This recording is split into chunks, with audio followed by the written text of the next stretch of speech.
Members, welcome to this evening's Licensing and Safety Committee. Are there any apologies for absence?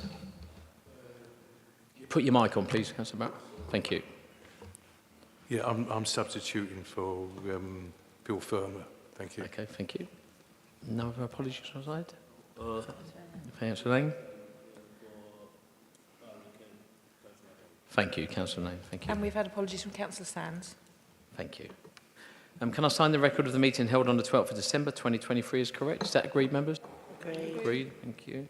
There are no urgent matters. Are there any declarations of disclosable pecuniary interest or other significant interest this evening on the agenda? None?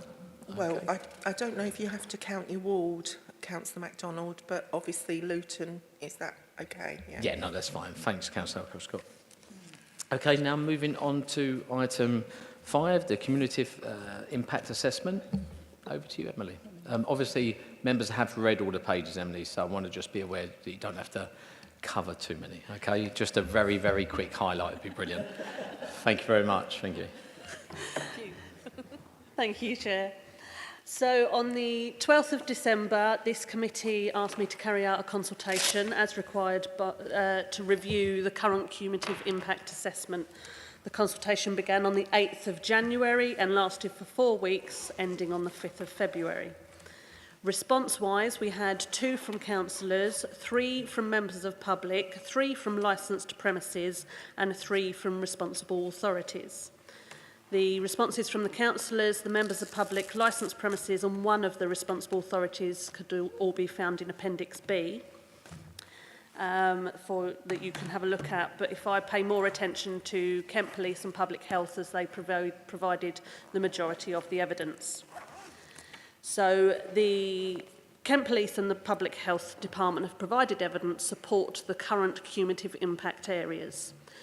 Chatham High Street area, they're requesting to extend out to the river, but all other details to stay the same. Gillingham High Street area and the Luton Road and Chatham Central area to stay exactly the same with the same requirements. Rochester High Street area, the area to stay the same, but they're requesting for it to take effect on applications for on sales again, as well as off sales as it currently is. So that's going back to the way it was pre-2021. We also have evidence supporting keeping the stress areas, so Strew Town Centre area, Chatham High Street and New Road and the Gillingham South area, all to stay the same with the same requirements. So I am asking the committee a number of things. So is there sufficient evidence to keep the cumulative impact areas in place? If there is sufficient evidence to support the amendments proposed by Kent Police and Public Health, is there sufficient evidence to support the stress areas staying within the assessment? If you are happy to keep the areas in place, that you are happy, subject to Cabinet and full Council approval, to accept the draft assessment found in Appendix E, and that you give me permission, subject to approval of Cabinet and Council, to amend the statement of licensing policy to reflect your decision. Thank you. Thank you, Emily. Any questions, members? No? Councillor Scott, you've got a question?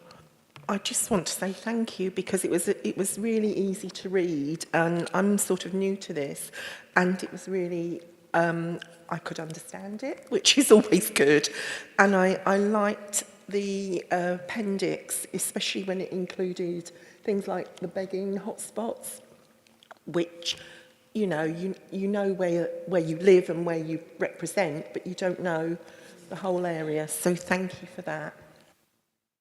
Thank you, Councillor. Councillor Jones. Chair, I have no questions, but my answer to the licensing officer's questions is yes, yes, yes, yes, and yes. Thank you, Councillor Jones. Okay, Vice Chair.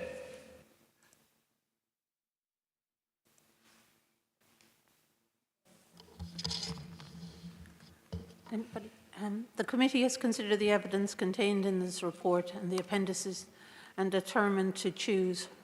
It is still the opinion that the evidence in the assessment shows that be inconsistent with licence objections to grant applications for premises licences that have specific categories in the areas identified following a finding subject to the agreement of Cabinet and full Council. The cumulative impact assessment and statement of licensing policy must be revisited to include a statement to that effect and set out the evidence why it remains that opinion. And it is the opinion that the stress areas continue also. So just thank you, Hazel. For clarity, it's option B on your papers, and it's option A. Is that seconded? Seconded, Councillor Fern. Okay, agreed, members? Agreed. And that's the meeting closed. Thank you very much. Thank you.